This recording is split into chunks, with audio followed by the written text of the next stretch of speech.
જી, તો આજે weekly expiry હતી અને વીકલી એક્સપાયરીના દિવસે બજારમાં આપણને એક સારી રિકવરી નીચલા સ્તરેથી આવતી જોવા મળી છે. ખાસ કરીને આજે વૈશ્વિક સંકેતો થોડાક નબળા હતા અને શરૂઆત પણ આપણને એક ગેપડાઉન સાથે થતી જોવા મળી હતી.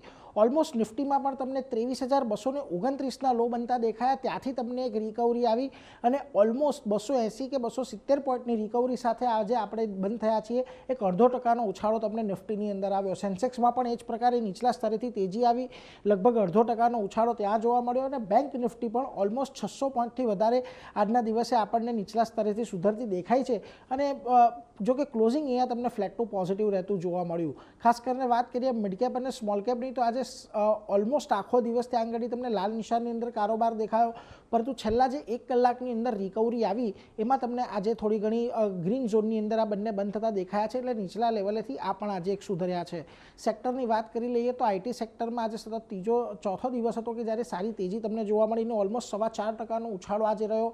આ ઉપરાંત ડિફેન્સ છે, એફએમસીજી છે, ઓટો છે, આ બધા કાઉન્ટરની અંદર તમને આજના દિવસે સારી તેજી જોવા મળી. પરંતુ જ્યાં દબાણ હતું ત્યાં જુઓ તમને ફિન નિફ્ટી, સરકારી કંપનીઓ, capital market, oil and gas shares, આ બધી જગ્યાએ તમને આજે થોડીક વેચવાલી જોવા મળી છે. નિફ્ટીના ફ્રન્ટ પરથી વાત કરીએ તો જેમ કહ્યું કે આઈટીમાં આજે સારી તેજી હતી, એમ જ જુઓ ટીસીએસ, ઇન્ફોસિસમાં તો ખૂબ સારો રનઅપ આજે આવ્યો. એચસીએલમાં પણ 4%ની ઉપરનો ઉછાળો રહ્યો અને અદાણી એન્ટરપ્રાઇઝ પણ તમને આજે તેજી સાથે બંધ થતો જોવા મળ્યો છે. જ્યાં દબાણ હતું ત્યાં આગળ એનટીપીસીનું કાઉન્ટર હતું, ઓલમોસ્ટ 3%નો ઘટાડો રહ્યો. Axis bank, power grid, doctor Reddy's, આ બધાની અંદર ખાસ કરીને સારો તમને આજે ઘટાડો જોવા મળ્યો.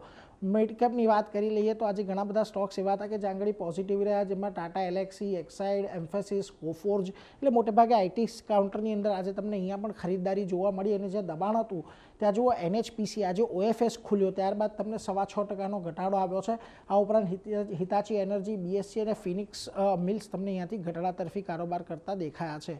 ઓવરઓલ 23,200નો એક ક્રુશિયલ સપોર્ટ ઝોન છે, જેને ઘણા વખતથી આપણે સાચવીને ચાલી રહ્યા છે. આજે પણ ત્યાંથી રિકવરી આવી છે.